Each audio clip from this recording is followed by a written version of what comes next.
Okay, you guys, welcome back to the I Believe podcast. If you're joining us today, it is Friday, October 27th. I cannot believe we are almost to November, and we are here joined by a guest, Suzanne O'Brien.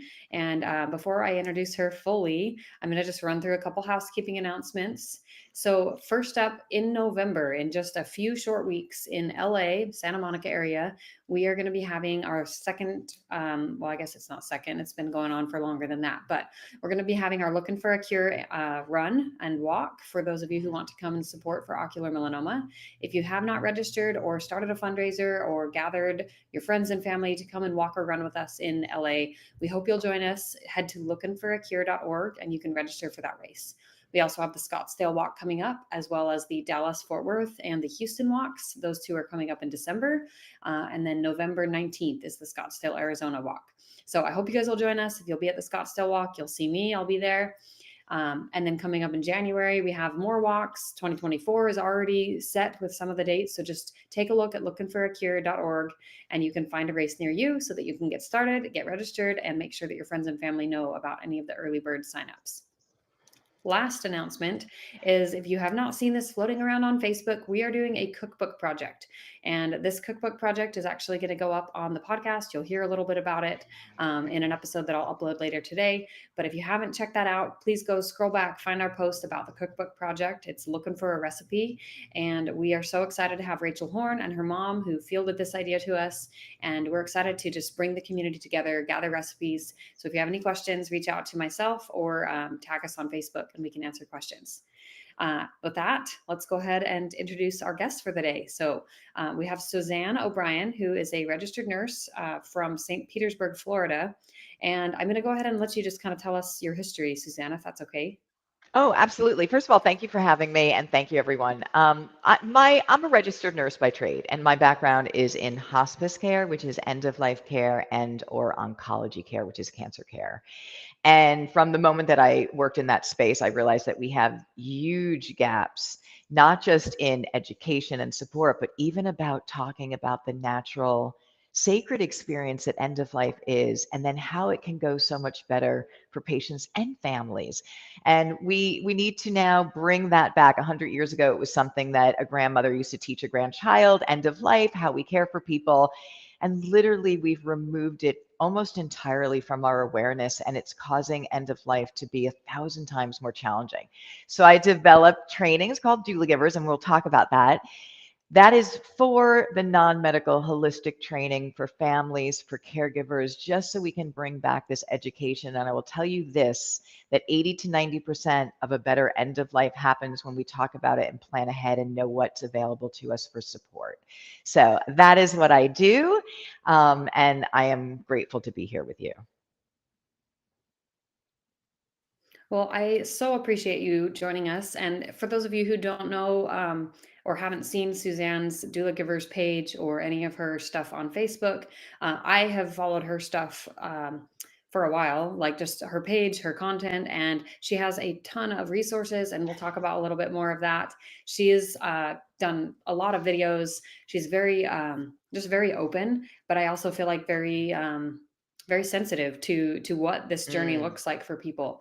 And she has I think there's a community that you can join for caregivers or mhm, for yourself if you want to learn more mhm, about palliative care, about just living well is what I've seen in these groups, about just like living mhm. well through anything that you're navigating.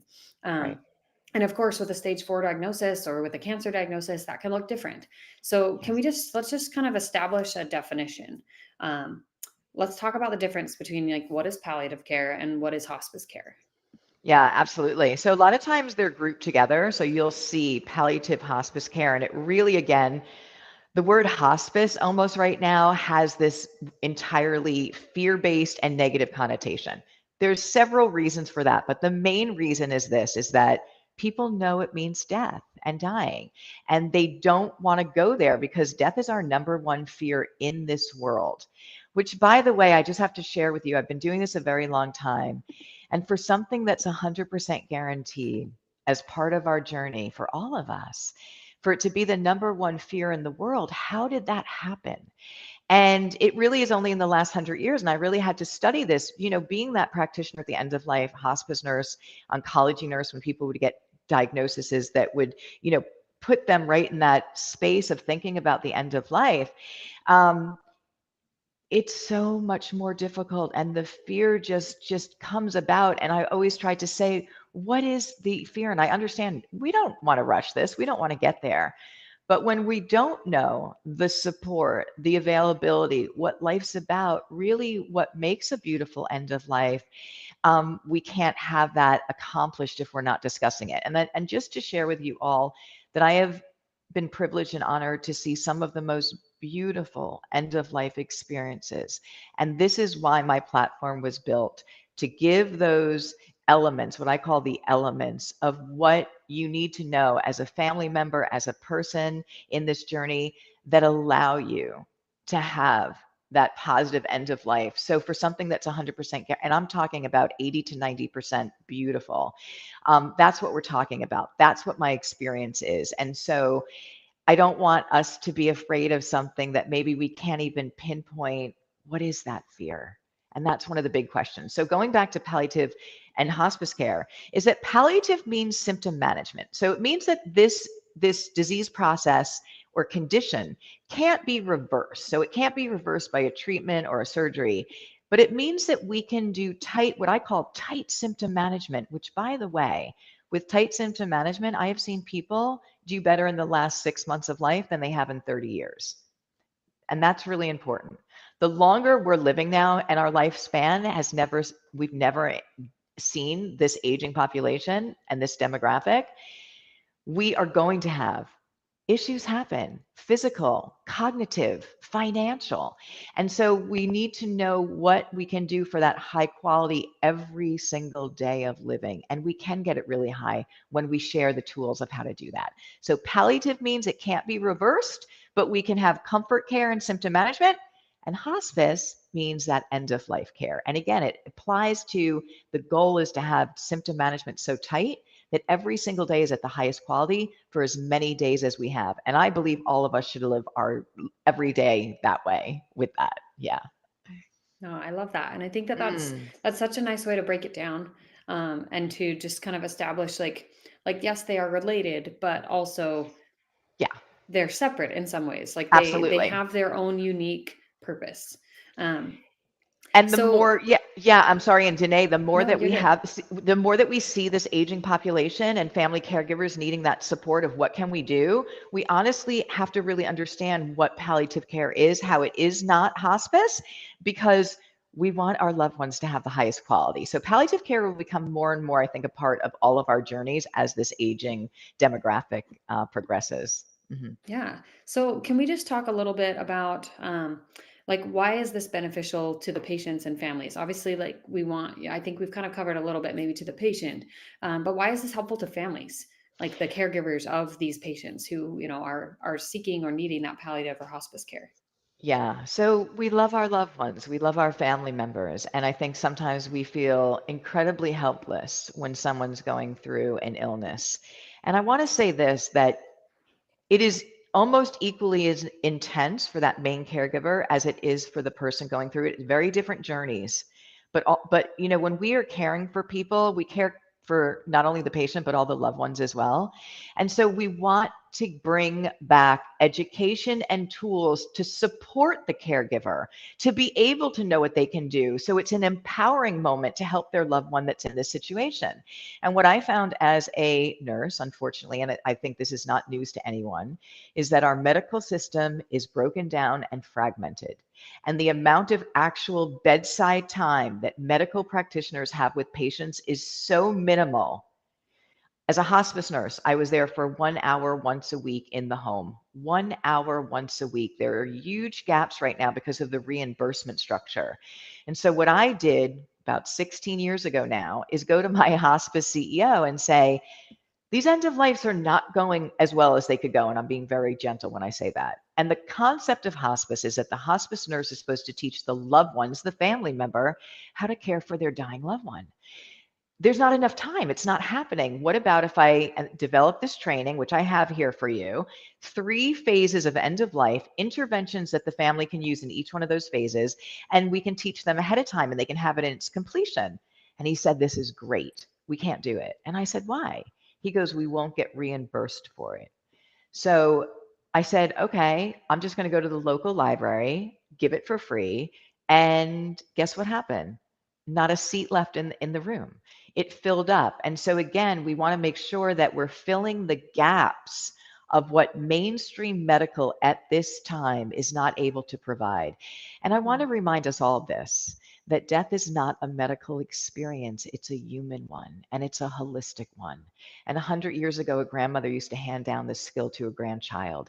This training, and you can take this for free, we're going to share the resources at the end, is 90 minutes long. It has been used by almost 400,000 people around the world with amazing success.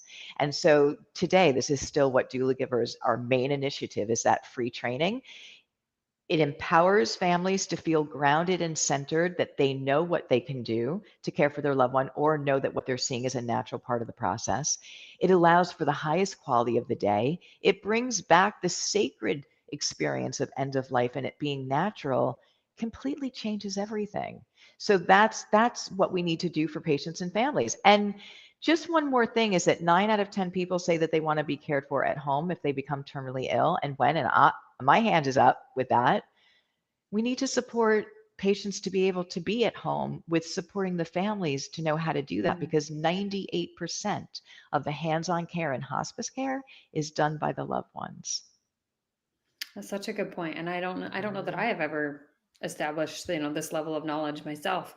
Yeah, That was part of my reasoning for wanting to do this. Is I'm like, okay, I know that I am not the only one who maybe has, right. like you said, this maybe irrational fear around just even talking about this. Yeah, Um, yeah, and so I guess let's just cover that. Like, why do you feel yeah, like there is a level of fear? What do you see in your practice, with yeah. people being afraid of even initiating palliative care or hospice care? Absolutely. And this is probably, if we did 3 hours on fear, this is probably one of the most important things we talk about at this moment, is because I was privileged to grow up in a medical family. So from a young age, I heard my parents talking about people who died and people that were in surgeries. And so I knew that end of life was a part of our journey, even if it wasn't being directly told to me, children absorb. And when I got into the hospital setting and people were dying and it was so fearful, and I thought, what happened? What happened? How did it get like this? And then I was being called to go to hospice. I was having this heart guidance called hospice. And I thought, for sure, in hospice care, we would be talking open about it. It would be better. We would have time with our patients and all of that. And it wasn't better. And so for me, immediately I had to say, and I saw things done, and I think we can all relate to this, especially in the oncology, when I was an oncology nurse, when people would get the terminal diagnosis, their cancer spread, and again, I think a lot of the language we use in the medical profession needs to be looked at and changed. Saying, I'm sorry, there's no more I can do for you when somebody has a terminal diagnosis is absolutely false. There is so much that we can do for people. And I think we've built this fear bubble around end of life in a few different ways. Number one, removing it from our awareness. So because I've studied this, I said, how did we get here? By the way, we've been dying for thousands of years. We know how to do this. It's only in the last 100. So I think it's this like trifecta of what happened is, number one, in the last 100 years, we have made major medical advances and we are able to keep people alive. And we've taught the doctors how to do that. And we can do that well. But keeping people alive and living are two very different things. And we actually treat our doctors right now that if their patient dies, they failed. And I've seen doctors walk down the hallway, their 99-year-old patient who's had cancer for, a year, finally died with their head down like they failed. That is one part of it. Second is we don't see aging and end of life like we used to. Our loved ones live in institutions in different states, and you might get a phone call that Nana's in the hospital or that she had her end of life. It's not really real anymore. We don't see that. And this fear has completely developed, from the language that we use, and the we don't even really, as medical practitioners, give that option, which is really what I want to talk to you about your empowerment, your knowledge, and you making subjective decisions for yourself, because you're unique and everyone's going to have a difference of that. But as a medical professional, I wasn't even seeing in these moments, I wasn't even seeing, you have choice A, choice B, and choice C. I was seeing that they got a diagnosis of terminal cancer or cancer that was advanced, that it was a panic across the board with the family because of this fear. And I also saw people do procedures and things that were never going to reverse the quality or the condition of that disease and that caused them a lot more harm. And that is heartbreaking.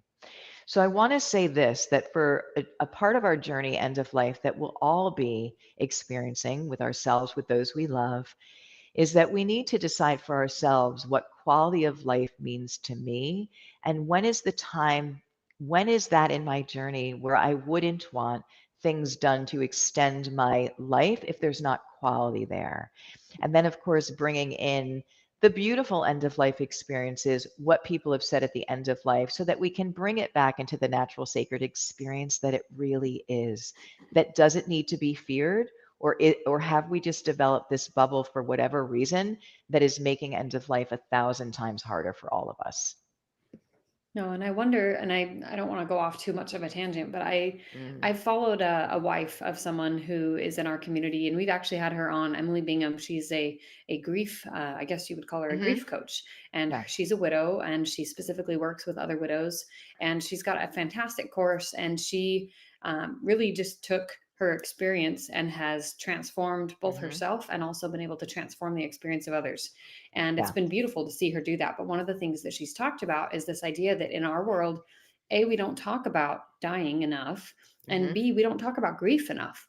Like that, Yeah. just this idea of what does grief look like, and that there's this anticipatory grief that happens Hmm. when you know the end, Hmm. the end is coming, whether it's for your sweet little cat that you've had for 20 years and you know that they're close to dying because of whatever Yeah. symptoms they're presenting, or because somebody passed away Hmm. suddenly in a car accident or just a Hmm. sudden tragic accident. It doesn't matter how this this death happens, this loss happens, but that grief is there. And I Yeah. think that when we avoid feeling the grief, what she talks about is that idea that when we're avoiding feeling and recognizing and honoring that grief, it makes the fear of the rest of the experience, the loss itself, that much bigger. Yeah, um, let's roll this back for a minute because I think this is really important what you just shared about grief. But first of all, I just want to share with you that when we're talking about death, we are talking about life. They're not exclusive of one another, yeah. because I have never lived more fully than when I started be working with those at the end of life as a hospice nurse. Why? Because your level of gratitude of everything in your life completely changes in the best way possible. It's no longer, oh, I have to go to the gym. I get to go to the gym. It's no longer, I have to go to the grocery store. I get to go to the grocery store. Like things just change. The moments, the sunshine on your face, like everything changes. And that's a very important part, because at the end of life, for my patients, and I've been honored to be with over 1,000 people at the end of life, they know that death is the number one fear in the world. However, I really feel for my patients that it was not so much the fear of death as it was the regret that they did not live, they did not take each day and live it like what I call one little lifetime, and really share the gift of loving and of whatever gift they brought into this world, because they just thought they had time. And we just don't know. So let's talk about grief for a moment. Right now, I think we are stuck and we see this global epidemic of grief, really traumatic grief. And I want to say this to you with so much love, that my understanding and belief system is that we have so much traumatic grief is because we are not talking about end of life. Because I see it when people have the relationship with end of life, the wisdom of what this experience is about, living in that graceful presence in the day. When we get to the end of life, the grief is completely different. It can be healed. And so right now people are stuck because end of life shows up, which 100% it will. It's really a train wreck for everyone. The person dies, they're stuck in that horrible, intense memory and container of what it is, and there's nowhere for it to really go. So you said, right, we have to be able to feel the grief, but we are suffering from such levels of trauma and grief right now because we're not talking about end of life education and the natural Yeah. experience that it No, is. that's a really good point. That Yes. idea that if we're not learning about the experience, I mean, Yes. when you have, I mean, just to draw this parallel, when you have a baby, you go to birth class, right? I mean, Absolutely. most couples will attend at least a single or a series of birthing classes where they learn about what is this experience that is birth. Yeah. That's how life Yes. begins. It would absolutely make sense that, like you said, historically, that used to happen. That there used to be some level of class almost where Right. we learned about what is the end of life look like, what Yeah. is, what is this sacred experience, like you said, that Yes. it doesn't have to be this thing that we're so afraid of. But I think that, I don't know, I guess as a patient myself, I think about sometimes that, maybe that fear comes from worry that my family members, well, not even for me, that was what it was. It was worry that my family Hmm. members wouldn't be able to handle me being gone. Yeah. and and that is something I can't control, regardless of how much I try to teach my family members, like, they will have to cope, they will have to do that. But like you said, this level of empowering our family members, empowering ourselves as patients with this knowledge of end of life care and hospice and palliative care and how they can help us, that's something, that's not something to be feared, really. That's information and knowledge that I feel like we could say is exceptionally empowering. And I think that, Yes. I mean, I see that in how you talk about it. And I Yeah. imagine any of the patients that, well, to be honest, I would imagine any of the patients who if we tried to talk to them, they would probably be like, I'm too busy living my life right now to talk to you about this. But generally, like, like that they would say they feel that.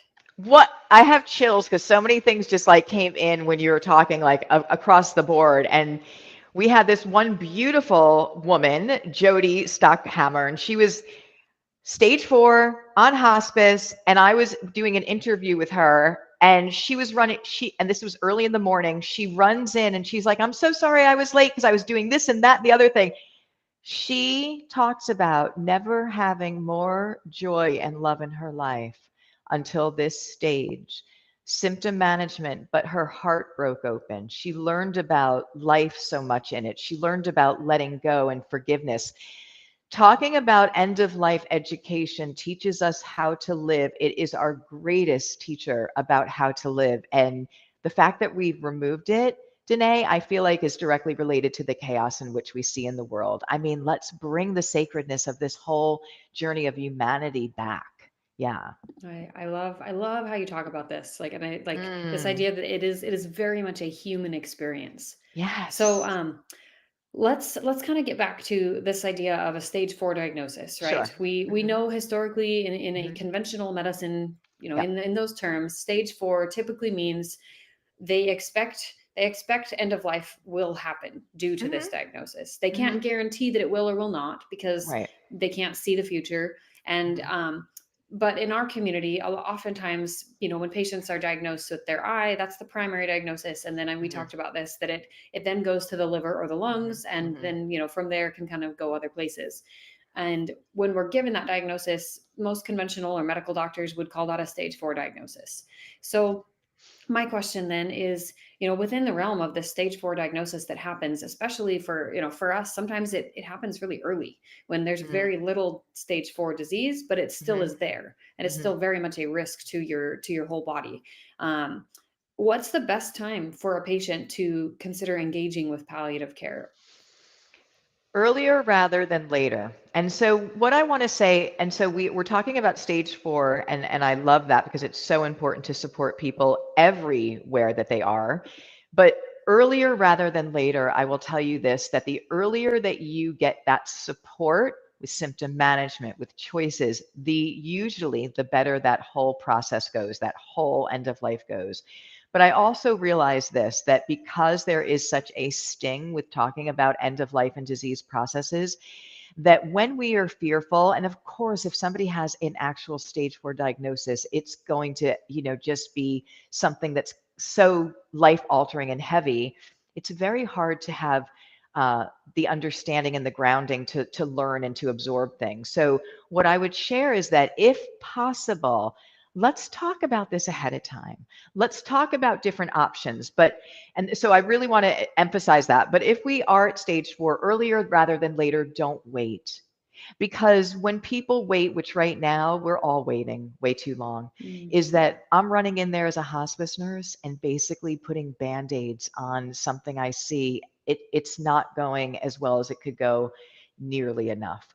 So Yeah. what we have is we actually have people now looking for their doula giver even ahead of time. Who's in their area? I'm not even sick. I had one woman who's 88 years old have me pay me to teach her children about end of life. She's not even ill, so that they were prepared. Just like you said, Danae, you're worried about your loved ones, which most end of life people are.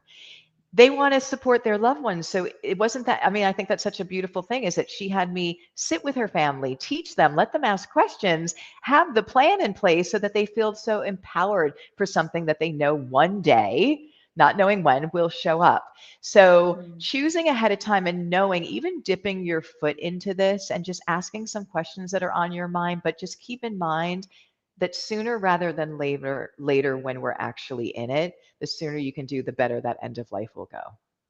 So, can you just maybe give us just Mhm. a handful of examples of some of the things that palliative care can cover? Like we talked about symptom management. So, I think most of us would understand what symptom management is, but maybe give us a specific example in the terms of maybe someone is experiencing pain.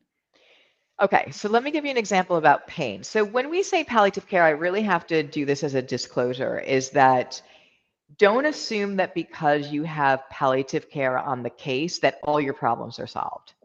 There's an active role in which caregivers play, and patients as well, in diagnosing what is the symptom, making sure you're reaching out for help, making sure you fill in the gaps of what's not available in mainstream, because the medical team can only do their job when they know what's happening and when they're actually Mm. interacting with you. So let me give you an example of palliative care. I came on as a hospice nurse, but this was her pain management. This woman was so lovely. She was 80 years old. She had lung cancer, stage 4 lung cancer that she was dying from. 2 daughters, just beautiful. I came to her home to assess her and she said, I have so much pain in my head. And I asked her on a pain scale, 0 being no pain, 10 being the most pain you could be in. Where is it? Like an 8, 7, 8, which is completely unacceptable. So pain should be at a 4 or below.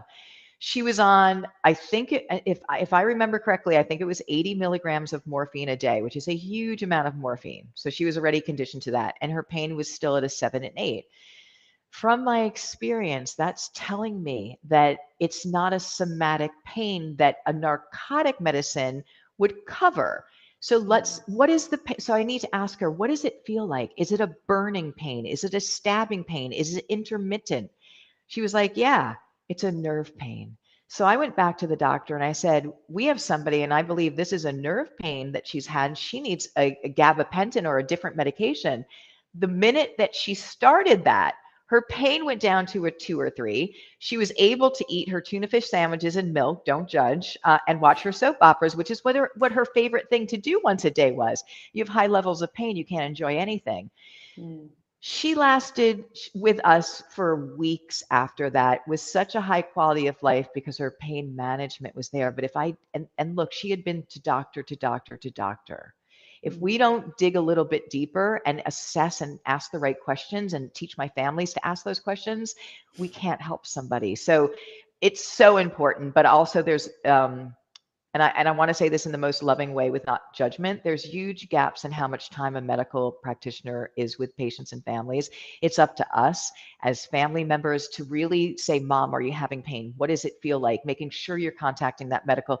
No, that medication, that morphine's not touching it. It must be something different. And we can teach you all that in a lot of the free resources. Yeah. So, and then you also talked about how palliative care can help with support. So, what does that support sometimes look like? Like, is that, Yeah. like someone who helps with scheduling doctor's appointments or, what does it look like? So when we talk about palliative care, let's kind of roll that back to also that non-medical doula giver now. Hmm. Because again, unfortunately, when we're in mainstream medical, we have 20 patients, we're only there for a short amount of time. So theoretically, hospice and palliative care are looking at holistically the person. But unfortunately, because there's a lot of gaps there, there's a lot of things that are not followed through or caught. So let's talk about holistic care, which is so important. We're holistic beings, physical, mental, emotional, and spiritual. And at the end of life, I will tell you this, that the emotional component to who we are can produce actual physical pain. And so this is the last moment we have. So as practitioners, we want to come in and address all of those quadrants, the physical, mental, emotional, spiritual. And let's sit here for a minute and think, if I got a terminal diagnosis today, what would that feel like? What would I would probably be thinking of what I'm going to miss out on, or I can't, just lots of things. We want to help people show up, make sure their physical symptoms are managed so that now we can sit, we can have those conversations, offer that support. And one of the things that often comes up, and I want to tell you, this is a very natural part of the human journey. One of the promises, I call it, is that we all have forgiveness to give others for things in our lives, and we all have forgiveness to give ourselves. And that's a huge emotional part of the end of life. And so helping with bringing in that space to have those dialogues, which again takes building trust and having sessions and making sure symptoms are managed. What about acceptance? Getting to that place where I'm okay, I'm at peace personally with that I'm going to have my end of life. I try and put myself in those shoes many times to even have a glimmer of what that might feel like. But when you have somebody who is at the end of life, who's found the forgiveness, who's found the acceptance, maybe said to their loved ones, thank you and I love you and please forgive me, and all those beautiful things that can happen, their end of lives have been the most amazing that I've ever seen. So please remember, holistically, we need to show up, look at those four quadrants, and I will tell you, rolling it back into our lives today is one of the greatest things we can do for care for one another. I think that's so important. Mm-hmm. Thank you for sharing that. Mm, So, so the I guess what I'm hearing from you is that the overlaps in mm, conventional medicine mhm, they're so thick that it can be kind of hard to distinguish, like for say your oncologist to tell you, oh, you should look at palliative and hospice care now. um, what I'm also hearing though is that oftentimes they're not being encouraged to seek that care early enough, and they're being told by the time, maybe they are, like in our case with our cancer, it's usually liver failure is the reasoning behind end of life. And so they're often, waiting until they're already in that experience of their liver is mhm. failing. They could have a month, but they could have days or weeks, and Yep. there's no way to know. Yeah. So, what would be some of the things that we could do as patients, as Yeah. caregivers, to help encourage our medical teams to talk with us more openly about what's going on, and when they would suggest that we start seeking the Yeah. support that we really need to, I, like you I, said, to live well. Danae, I love that. So this is so important what I'm going to share with you right now. So one of the things that I have been told by patients that were on hospice is several of them had said that they actually begged their oncologist to put them on hospice, and the oncologist said, no, you're not ready for it. So I want you to, with so much love, because I know that everyone is doing their best in this world.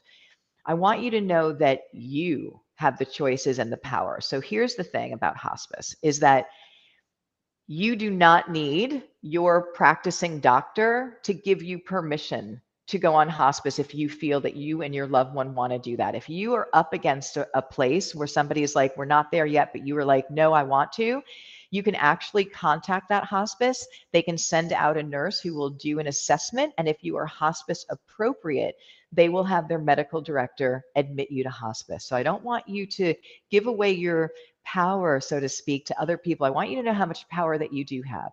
And I would do this. I would go ahead and find out who in your area, what hospices are recommended, look at the reviews, what are their qualifications, and get your information ahead of time so that you can decide what's right for you. And here's the thing, and this is so important. There are some times, and I want to share this because it's amazing, that people come on hospice services like President Carter right now. I think he's going on 8 months, who actually do better and have a higher quality of life because there's just so much, again, holistic support that's being given.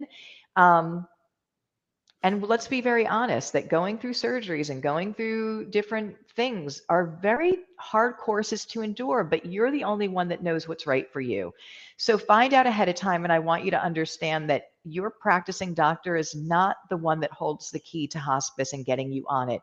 That if they don't want to, for whatever reason, and I know that they want the best for everyone, but you have the key. And so if you really feel that this is for you and whatever your doctor might not be on board, you can contact your local hospice and you can ask for an assessment. And if you're appropriate, they will come out and they will get you on those services.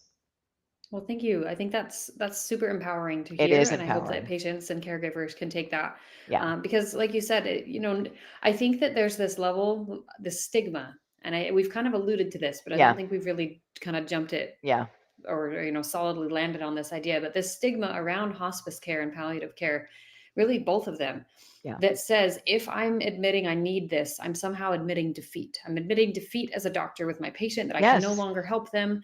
And I'm admitting defeat as a patient with this cancer that I will not live this. I will not live Yes. through this. So, And so mhm. how do you help address that fear of admitting defeat, I So guess? let's go back to our doctors for a minute because we don't want to ever, be pointing fingers and we're not at all. In fact, they're heroes, right, with what they're doing and they have No, they're doing such a fantastic yeah, job. and they And have their a goal is obviously to do of course. everything they can. Of course. And they're really up against almost impossible odds. Now, we've Mm, set them up just like you just said that if they put a person that they've been treating on hospice, they failed. We literally have that branding for them. So of course, mm, they really want to try everything and they want to keep going, but they don't want this I failed and you don't want to feel that you're giving up.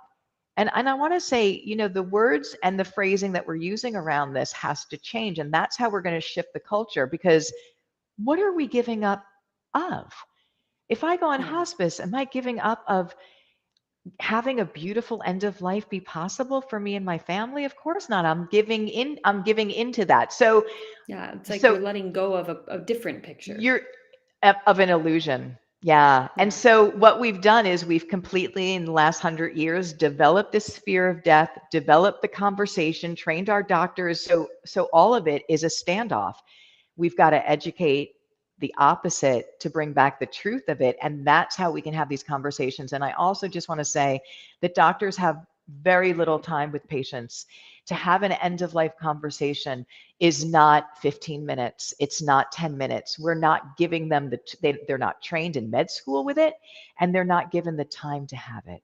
So we've got to remember how difficult it is on them. And so this needs to be changed in all fronts moving forward for all of us. Such a powerful way to put it, and I love that, and Mm. I just feel like it's eye opening. Like you said, it's this layer of knowledge that if we have this knowledge, it stops being scary and it Yeah. starts feeling so much more empowering.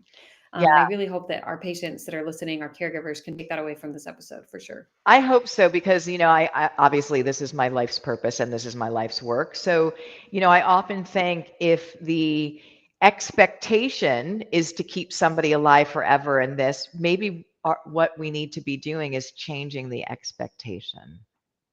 Mm, And that's what we do with the yeah. education and the truth about end of life. Yeah. So let's talk a little bit more about doula givers and Okay. about how this program that you have the free course and then the Mm. doula givers. So can you just kind of give us a good summary of what are these opportunities and how can people find them? Yeah, thank you very much for that. So again, this goes back, almost 2 decades now, where I started with that, CEO in the hospice office with the full training of how to care for somebody at the end of life that you love. 3 stages of end of life that I've identified, interventions to use in each stage, and then the, signs that somebody's actively dying, what you can do, and then also how to set a sacred space. And this training has been online live. I do it every month and given in person and has been used all over the world. And so, what I want to share with you is that it's so powerful on so many levels. And I also, what I didn't expect, so it did 3 set things. It teaches people how to care for their loved ones at the end of life holistically. It inspires you about life because I share bedside stories from those at the end of life, what they want you to know about the life's journey, and you'll absolutely love it. And also 3, it has healed grief for people. And I didn't expect that. It has healed grief from 35 years ago, 40 years ago, because it put everything into its context. And so Doula Givers that is our main platform, is that free education for families. The level one, that's the course you would take to care for your loved one at the end of life. But then, of course, we have given a platform now of doing your advanced directives ahead of time. So free training on what are the questions that you want to think about for when that time comes, for when I don't want to pursue aggressive treatment. How comfortable do I want to be? How do I make sure that my wishes are being honored by not just my family, but by doctors as well? So there's advanced care training. And then, of course, there's how to care for the caregiver. I have seen so many caregivers in that end of life space go right down with that main person, and because it's being done by one person and they're not getting any respite care, and it's so intense. So there's a resource center on doulagivers.com that I think that you could find just about anything that you're looking for, including grief support. But I really encourage, and I want to say this from my heart, I really encourage everyone in every family to take the free family caregiver course. It'll change your life. I promise you that. Yeah. Oh, I think that's so powerful. And Suzanne, I'm so glad that you were able to come on and that you were Thank willing you. to talk to our small, tiny cancer community of just amazing people. Yes. I think if you had the opportunity to come and meet any of them in person, you would absolutely love all of we call them our omis. Um, Yeah. but we are so grateful to you for taking the time. And I can feel myself getting emotional because this is just it's such powerful stuff. It's such powerful stuff. And I really think that there's so much of a gift, like the gift of life. There's so much to be gained from this. There is. Um, It's everything. and I really hope that caregivers, people listening, please share this with someone who you know is experiencing the stage 4 diagnosis. Yeah. Or I would argue if you have a PRAME positive diagnosis and in Mhm. your ocular melanoma journey, or if you are a higher risk patient, Mhm. this is absolutely something that you should consider just learning. And learning, like we talked about, learning doesn't mean you're admitting any level of negative, defeat. It just means you're acknowledging that you're aware that life does end. And whether it happens because of this cancer or something else is irrelevant.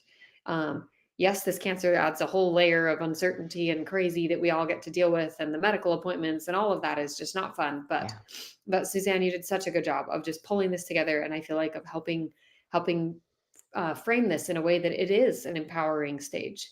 And I truly appreciate your passion for this. So thank you so much. Thank you so much for having me, and thank you everyone for being here. And I will tell you that this is how we do change the world, by showing up for one another, by sharing our gifts, and by really being present and seeing each other. So there's so much in this community. Danae, your group is amazing. If anyone has any questions, reach out to our organization. We are here to support you. Yes, that was what I was going to say. Just due to the timing and the time of the day, and the middle of the workday for some people, I know we don't have a whole lot of questions. We've had a few people come in and just kind of share where they're at in their journey. But thank you those who listen to this live broadcast, and thank you those listening to the recording. And like she said, if you have questions, please don't hesitate to reach out, and we will front those questions to Suzanne and her organization. You can also find them at doulagivers.com, which will be in the show notes. Yeah, And I love this idea, and I hope we can let's just end with this idea that every day can be one little lifetime. I love what you said about that. I love it too. Thank you so much.